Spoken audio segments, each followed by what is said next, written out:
David Adelman is officially the brand new head coach for the Denver Nuggets as he got introduced yesterday in a press conference with Josh Kroenke by his side, handful of players in attendance. What were some of the things that were mentioned today? What is a little bit concerning? Did he take shots at some of his players? What is the level of excitement going into David Adelman's first year? And what are some of the things that we should be looking out for that might be different with the Denver Nuggets offense moving into next season? We will dive into all of that here on the Mile High Nugget Mine.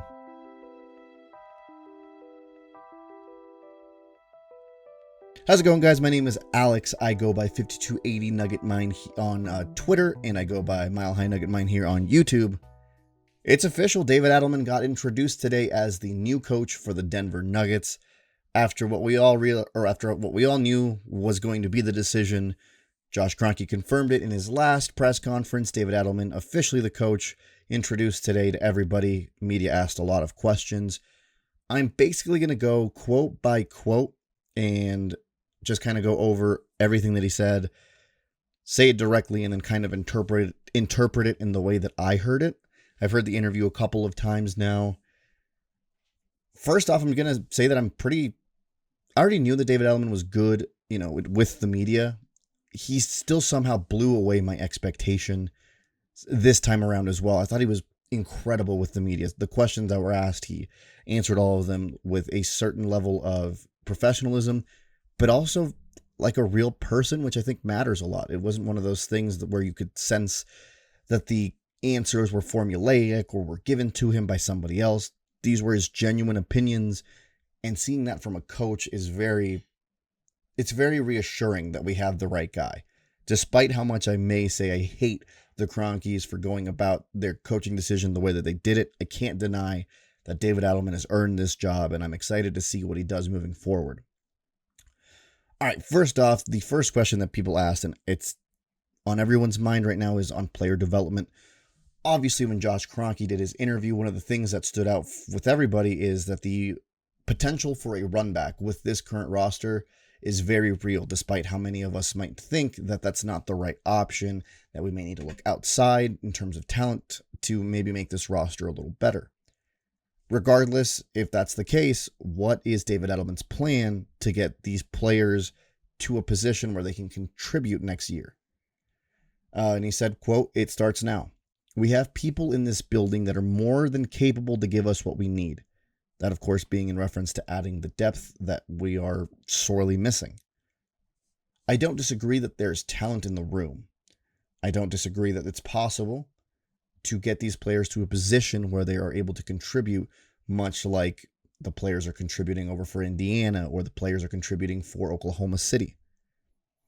It just feels like you are playing catch-up in a season that you probably should be, in already a favorable position, rather than hoping that Julian Strawther or Peyton Watson or Jalen Pickett develop some sort of offensive rhythm or defensive identity that helps them moving forward. Again, if this is a full run back, how is David Adelman going to handle the development of these guys? He said, quote, "I see a lot of talent in the room. Confidence comes from trust." That line speaks volumes on the type of coach that he's going to be, and also says a lot about the coach that Malone was. We all know that Malone didn't want to play young guys, mainly because he didn't trust them. And you could feel that trust as a player, I'm sure, from the lack of minutes that you got to the immediate pulls that he would give you if you missed a rotation or if you had a bad play on offense. You're going to have to play through some of the good and some of the bad. Probably mostly bad if you're David Adelman with your young guys. Look, if it's a full run back, you have to give them the leeway and the runway, I should say, that Malone didn't give them in order to see them grow.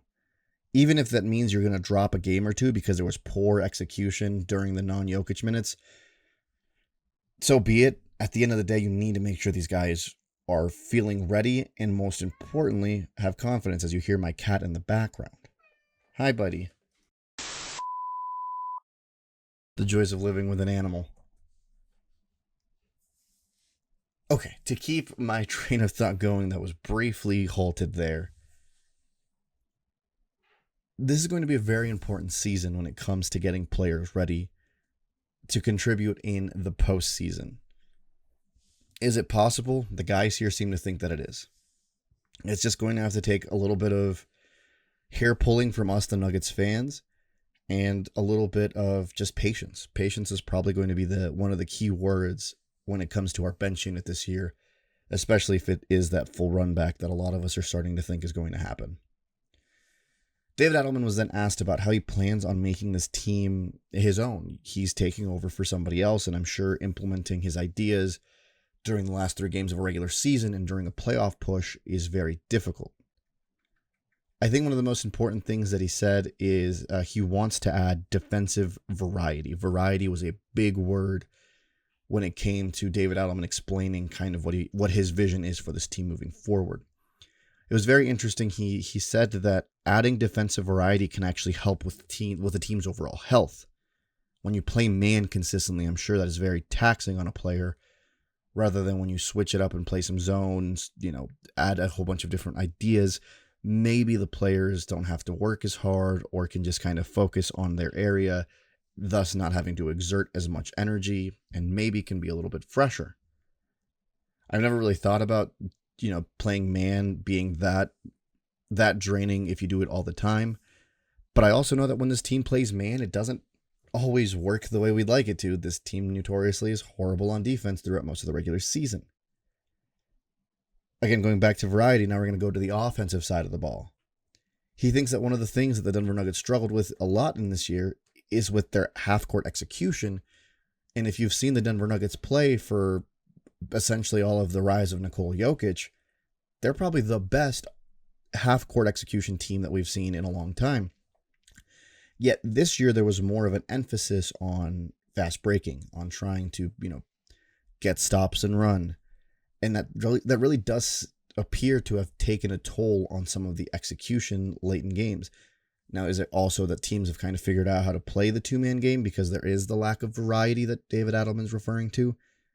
Yeah, absolutely. I think, two things can be true at the same time.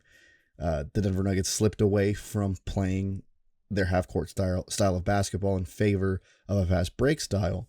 And teams have also just kind of figured out how you can disrupt the two-man game in a way that I think teams hadn't figured out prior.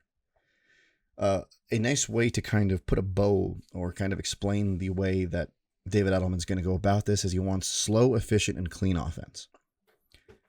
I don't think I've heard a better sounding combination of letters for how the Denver Nuggets can play.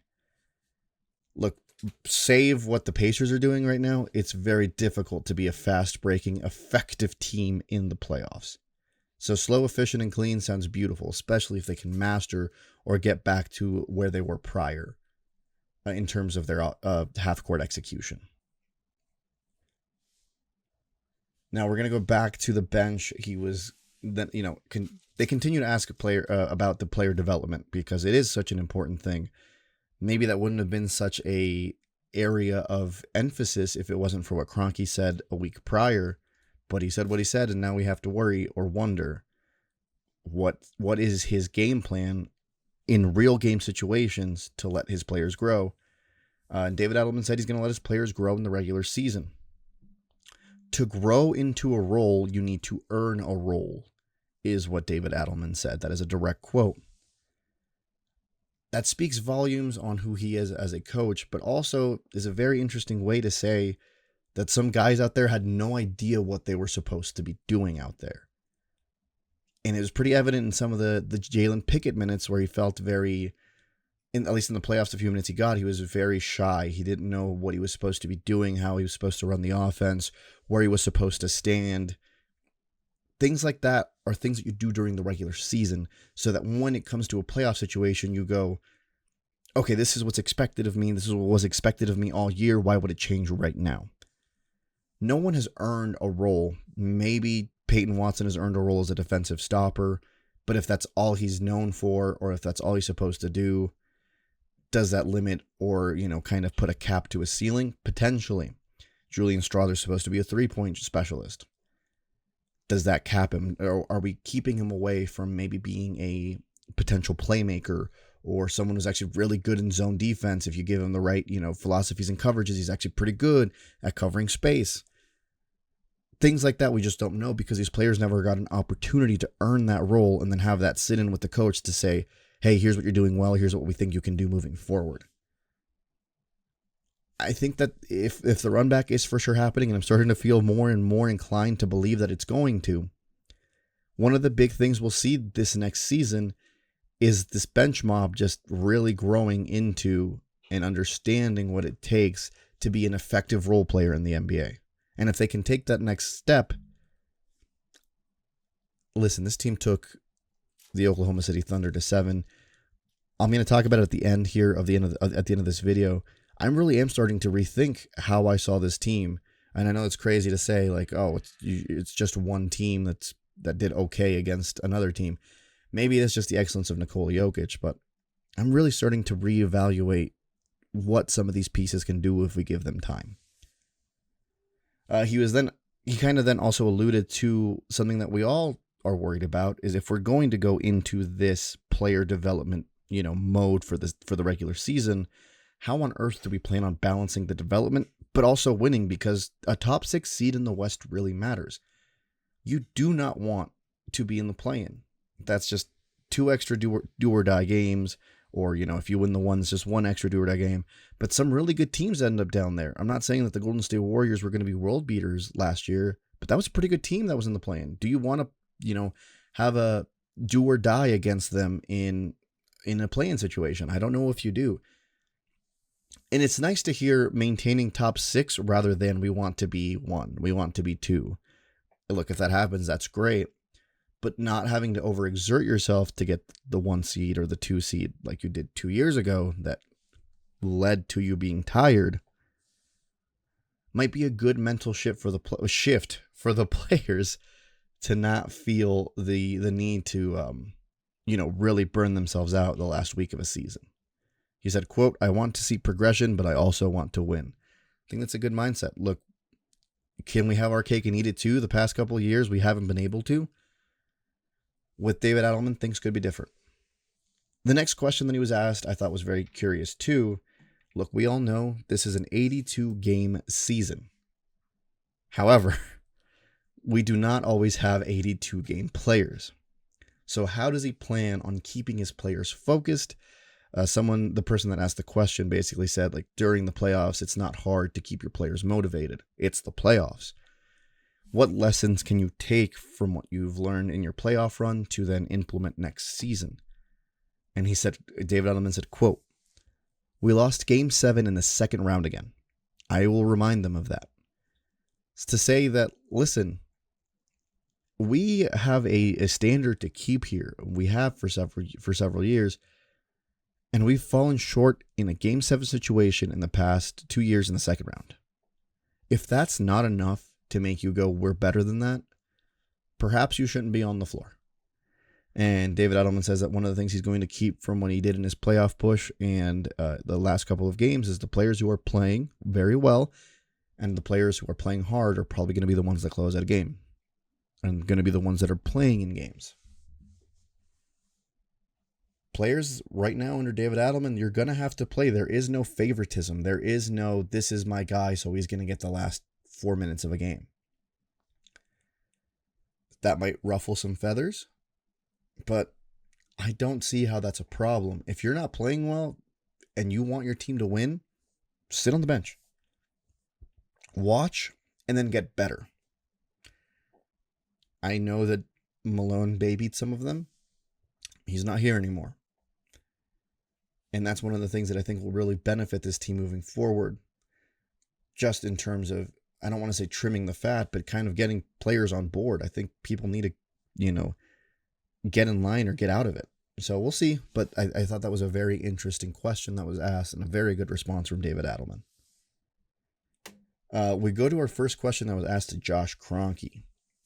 And again, this is something that a lot of us were worried about when Josh announced that David Adelman was going to be the coach before getting a general manager. And the question was, why was he so comfortable promoting David Adelman before getting a GM? Josh said that he took a look at everything around him and he said, quote, "Do we need a complete organizational reset?" I can say very confidently this organization did not need a reset. I think the playoff push, the way that players bought in, convinced him that the culture within the locker room was sour because of two people. Those two people are not here anymore. He said that the culture is still there, but they needed to peel off some things. And I guess those things, of course, being Booth and Malone, now has him believing that this team is exactly where it needs to be from a culture standpoint. And if that was the case, then he didn't want to bring in a new voice. He was comfortable with the voice that was already there. Obviously, a lot of players expressed their desire to see David Adelman become the head coach. That doesn't completely, reassure me that we're not going to have another Booth Malone incident. I really wanted to see the GM first, and I wanted the GM to sign off on David Adelman. I think that would have made me feel a lot better about this entire thing. And again, it's got nothing to do with David Adelman. It's got everything to do with what we saw last year and everything that we know from the Cronkies in terms of how quick they are to make decisions, especially if it's easier for their wallets to stomach. So again, we'll see once a general manager gets announced. But it is still concerning that we don't have that GM yet, and if there is a clash in ideas or philosophies, that maybe we'll have the same issues again. All right, moving away from that, David Adelman was asked on implementing his ideas and philosophies on the team. We kind of touched on it prior, but he went a little more in depth here. He said that, implementing things during a postseason, implementing a defense was actually a lot easier for him than he would have thought, because guys are smart. When you say, hey, here's the coverage we're going to go into, take away this, take away that, that's a lot easier to get into their brains and walkthroughs than completely different offensive systems. That happens more through repetition, and it's hard to find the windows to do that in your limited time during a playoff run because you're playing every other game. So I'm sure he has a lot of ideas that he wanted to show off or, explore, but in his time as the interim, it was hard to really show what he wanted to do in its entirety. They were then both asked a combo question by one Katie Wingy, who I adore so much, and I'm so thankful that she's still in the market. What will define success? And David Adelman, again, going back to just him knocking these questions out of the park. David Adelman said, in order for this team to have success in his eyes is they need to win the day-to-day. Yes, the ultimate goal is to be the last team standing, but success is something you sustain. That was a direct quote. I don't know how you can't hear that and not get excited. He said last year that the team had its ups and had its downs, but it never really found that consistent rhythm that you need. How will you define success? Well, we have to win every day. Every day our practices have to be great. Our games have to be great. The way that we're eating, the way that we're maintaining ourselves. Even if we're not playing, even if we have a couple days off, we have to win those days off. We have to maintain a certain level of success within ourselves, within our team, so that translates into the postseason. Because you've done all the right things throughout the year to be able to be successful at the most important times of the year. You win your day-to-day, you're gonna win your year-to-year. You're going to win your goals, or you're going to achieve your goals. Building good habits is pretty forefront on their minds right now, and hearing that is very encouraging because we all know that the Denver Nuggets, as great as they are, do have these lapses in games where they're not the greatest, or they just come out flat and you go, oh my gosh, why can't this team just play 48 minutes? Well, a lot of that starts from them not winning the day-to-day, from them not continuing to build on those good habits. So you hope that with David Adelman at the helm, that is going to change. Josh also answered the question a little more brief because I think David Adelman did such a good job. But he said that something that we have to take into account is how nice it feels to be in a position where success 10 years ago meant something completely different than what success means now. A couple of years ago, we were just happy to be in the playoffs. You were happy to be in a do or die game 82 situation against Minnesota. And now you're like, well, we have to win a championship. And that's something that shouldn't be taken for granted. It's nice to know that we can, or that we are in the push to win championships. But within that, you also have to be able to take away some of the good. He did mention that despite not winning the darn thing this year, it was very encouraging to see the team rally around David Adelman and push a team that likely is going to win an NBA championship to a Game 7, where you likely could have won the entire series if one or two more stints go your way. David Adelman was then asked about some staff considerations, kind of what he sees on his staff right now. Of course, he said he's proud of the current staff that he has, but currently everyone's taking a long look at things before they make any final moves. I think that's a great idea. The staff's fantastic, but it doesn't mean that there isn't something that can help them get better. One of the things that he said, that really made me smile was, quote, "You want to find the right people, not just the people that fit a narrative outside of this room." I think a lot of us as fans and as people in the media, I can't include myself in that yet, but one day I'd like to, and people in the media love to just throw out names out there. Like, oh, we really need to go out and get this, bona fide, offensive genius that could be a great assistant coach, or a wonderful defensive assistant.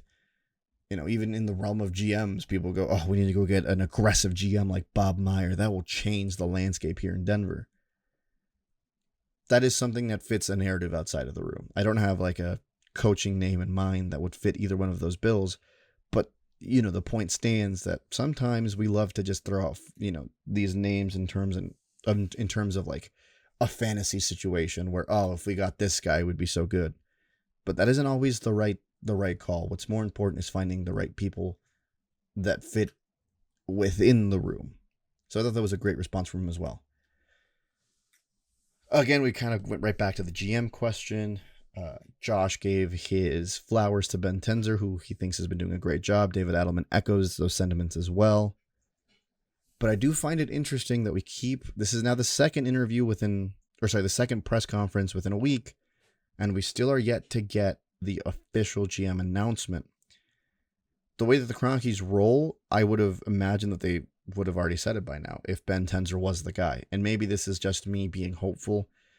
For all I know, this is them, this is the Kroenkes doing a little bit of voodoo magic in front of my head, doing the Jedi mind tricks and convincing me that they are going out there and they're doing their due diligence and they're talking to a whole bunch of people and they're really looking for this GM. And even if Ben gets named, I'll be okay with it because they did try to find somebody different, even though that was their plan from the very beginning.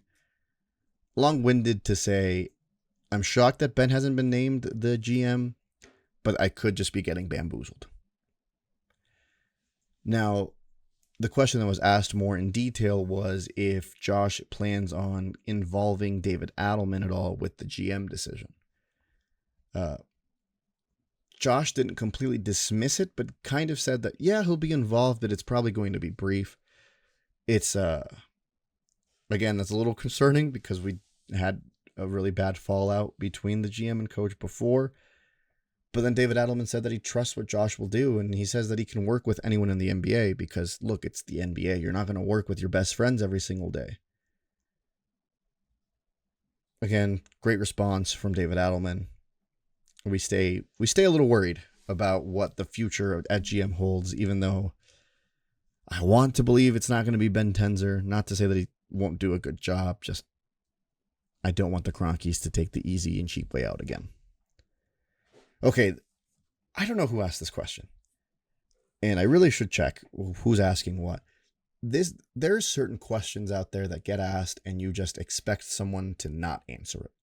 And this is where I give Josh so much credit for coming out the past couple of months, really sitting down and answering these questions without fear, without feeling too without having his ego hurt too much. The question that was asked was, on your roster right now, do you believe you have the talent to win a championship? And then a follow-up question was in regards to the GM. do you want to bring in someone who is going to challenge you? Talk about a question that feels loaded. Hey, this roster you constructed last year with very little input and a bad GM decision, you think it can win a championship? Well, Josh said that first, it all starts with belief. And that's obviously why they got rid of the people they got rid of. That belief wasn't in that locker room anymore. And like he said, with regards to the culture, he thinks that, yeah, there's a belief within this team that everyone there thinks they can win it. But then he also said, as currently constructed, can they win it? He said, probably not. When your best player comes out and says, we probably don't have what it takes, then you do need to go out and reevaluate and change some things up. And being able to admit that not only was he, wrong about the construction of the team, but that he needs to go out and do something, does say a lot about where Josh is. We give the Cronkies a lot of grief, and I think it's deserved, but he's done a great job at just answering some questions that I know other presidents, owners, general managers would be scared to answer. So a lot of credit to Josh there. And then, of course, when we go back to if he wants to bring someone in that's going to challenge his ideas and philosophies, he said in his previous press conference that he's actually openly inviting different people to come in and give him different opinions. The way that they've run things is good, but clearly it didn't work the past couple of years. So he does want someone to come in and say, hey, we should actually look to change this and we should look to change that, rather than just completely ignoring it. Now, David Adelman gave his own take on this question as well. He said that if the team wants to get better, it needs to happen now. What does that mean? What does that mean? That as soon as the season ended, players can go talk with their families. They can go kind of get comfortable. But once all that's over, you need to get back to work. So that means being in the gym, talking with your coaches, getting better now. That's what he's meaning. That's what he's trying to say, is if we are going to get better, especially internally, to have the players that we have right now be enough to win a championship, they need to start working immediately. That's not just the bench guys. That's Jamal. That's MPJ. That's Aaron Gordon. It's crazy to think that there's a world where Nikola can somehow get better, but at this point, I wouldn't be shocked if he came back with a different sort of motivation or resolve. I forgot to mention Christian Braun in that as well. Christian Braun can work on so many things as well. If this roster is going to win a championship, it needs to get better, and that needs to happen right now. And I thought that was a great response from David Adelman.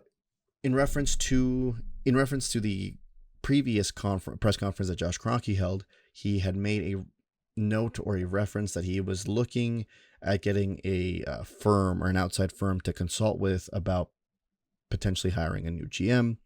Someone asked, hey, have you gotten that cabinet together? Have you found that firm that can help you get your GM? And he was like, nope, next question. Fair enough. The follow-up question to that was a question for David Adelman, and that was questions about staff delegations and the offensive philosophies in general.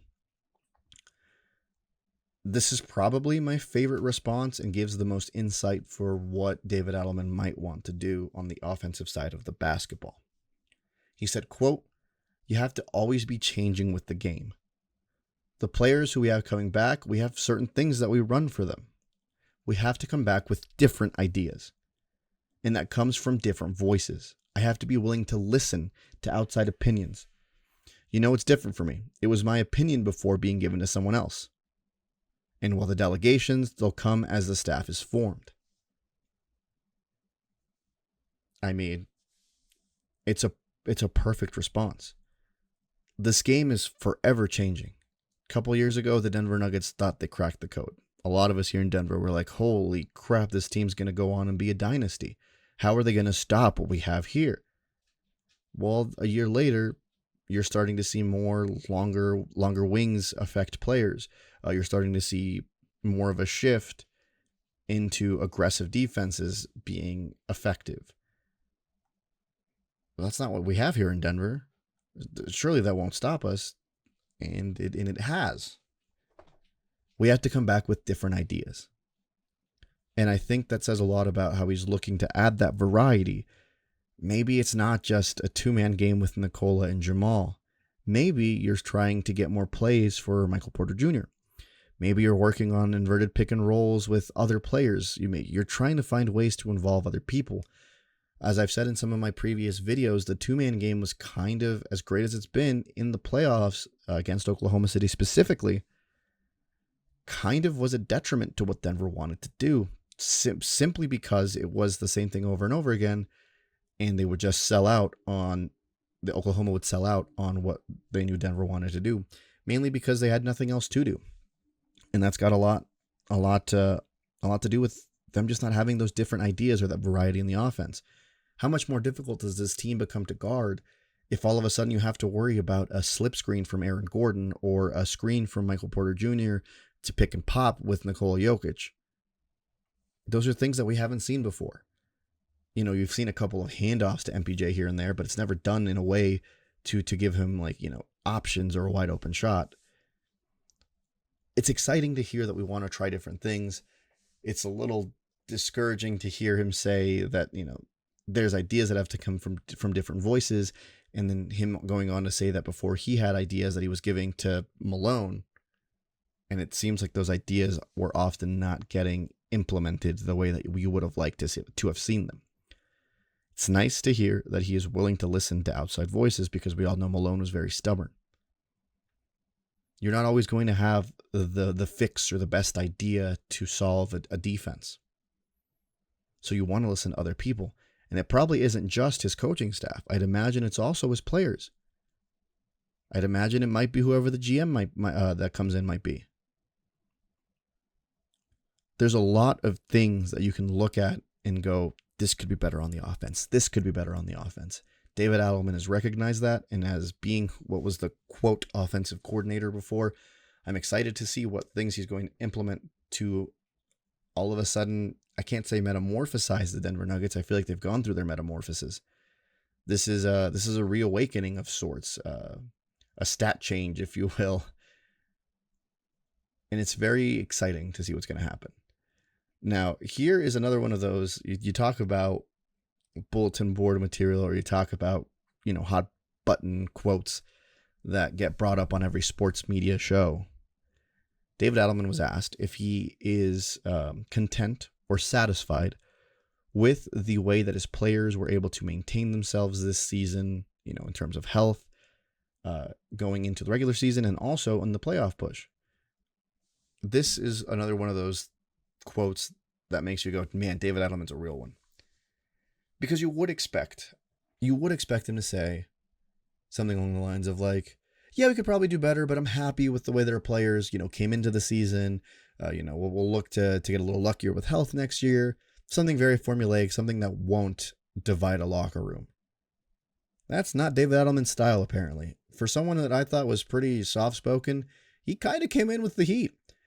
He said, No, I'm not satisfied. Quote, I would love for us to come back more ready to go.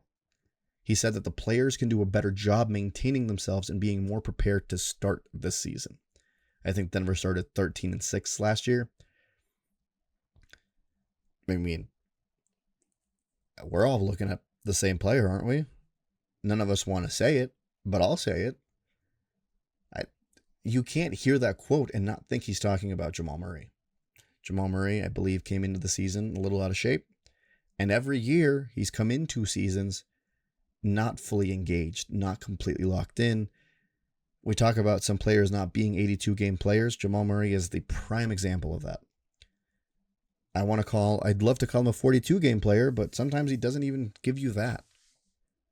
There's no question that Jamal Murray makes this team a better team. But if he continues to come in not ready to go for a regular season, that's only going to continue to affect things moving forward. Going back to what he was saying, or what David Adelman was saying, about wanting to, really give his players more rest or not have to worry about certain things at the end of a season.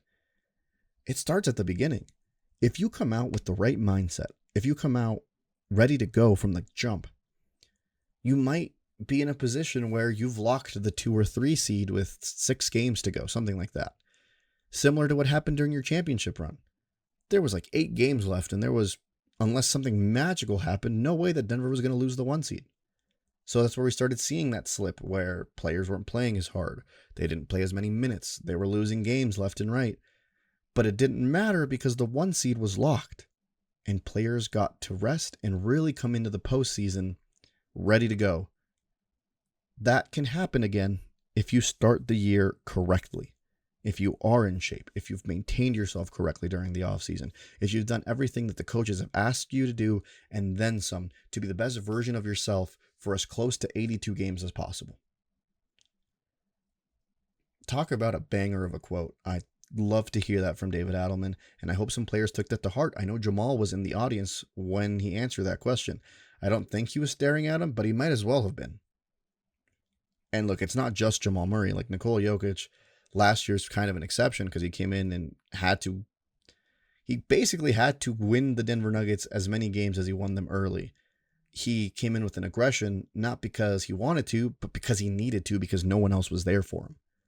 Michael Porter Jr. needs to work on several things. Aaron Gordon can work on things. Christian, just things to start the season correctly. If we're talking about a start for Denver where they're like, let's just say they're 11-5 to start the year, you can say the message was heard loud and clear. We won't know how that all shapes out till we kind of get a look at what the roster is going to be before the season starts and when the schedules get released and whatnot.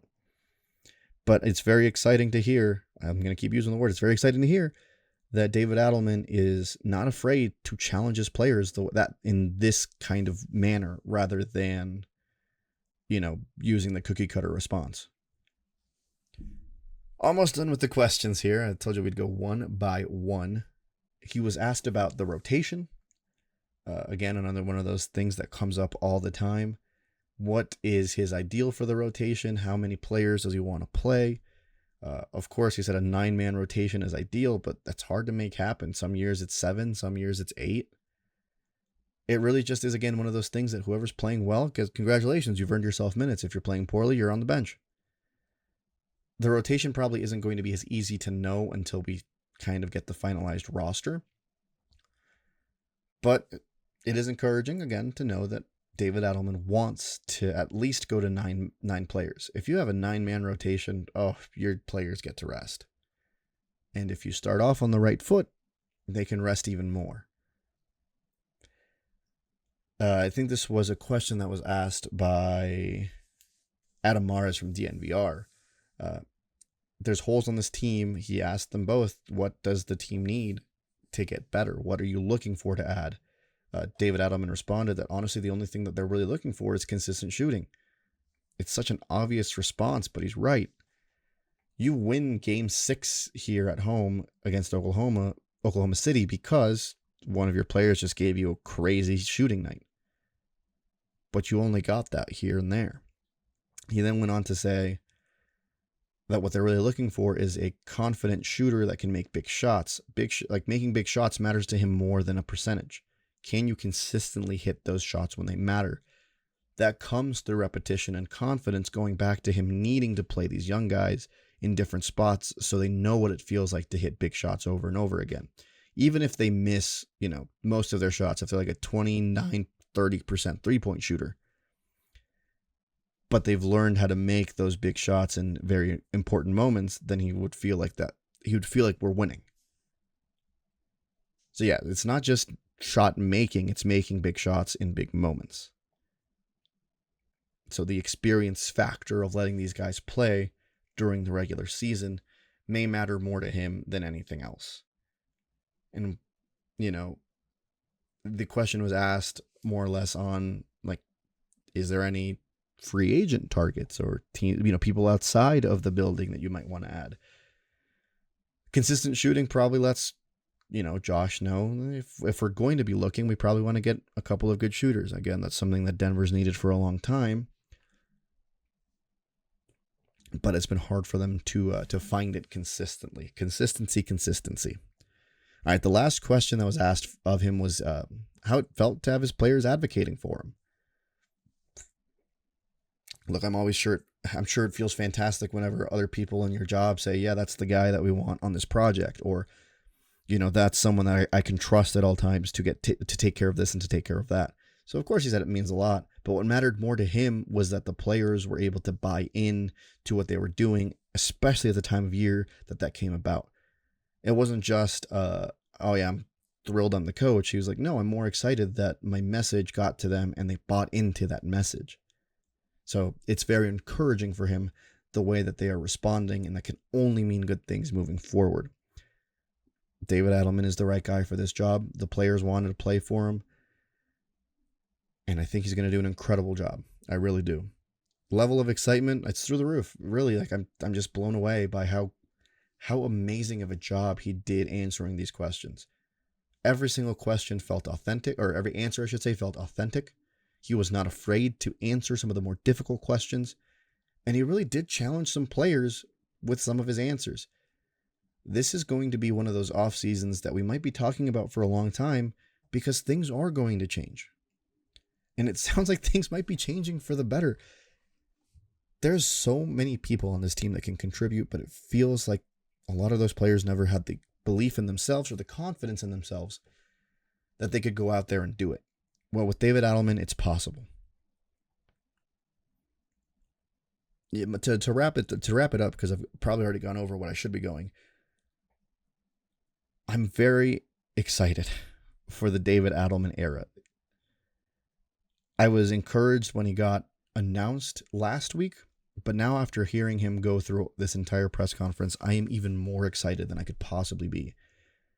We won't really know what some of those offensive ideas are going to be until probably the training camps start, and people that can get in the building might say, oh my gosh, you won't believe the plays that they're running for MPJ, or the plays they're running for Christian Brown. Some of the bench plays, they're completely different from what we saw prior, and the rotation looks entirely different.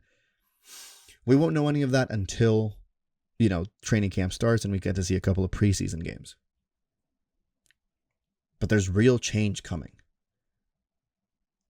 A new era of basketball for the Denver Nuggets, and I can't wait to talk about it with you guys every single time that we get news, after every single game, before games. This is not the end for the Mile High Nugget Mine, however. There is so many more things to talk about. I'm working on creating a 10 to 15 minute video on the Aaron Gordon stories. I want to talk about how one playoff series in particular created the perfect role player for this team. I want to talk about the MPJ story. The MPJ story is incredible and deserves a little bit of more attention to it. A lot of exciting things coming for the Nugget Mine. The Denver Nuggets are about to do something different, and I believe it's going to be special. And I can't wait to talk about it with you guys every single day that I can. Thanks so much for watching the video. I hope I was able to kind of give my thoughts and break down the presser question by question. I may have missed one or two that kind of just slipped my mind and I didn't write notes on. But again, yeah, thank you so much. If you guys like the video, make sure you comment, make sure you share, make sure you subscribe. All that good stuff that YouTube likes. And I'll see you on the next one. This is Alex signing off from the Mile High Nugget Mine.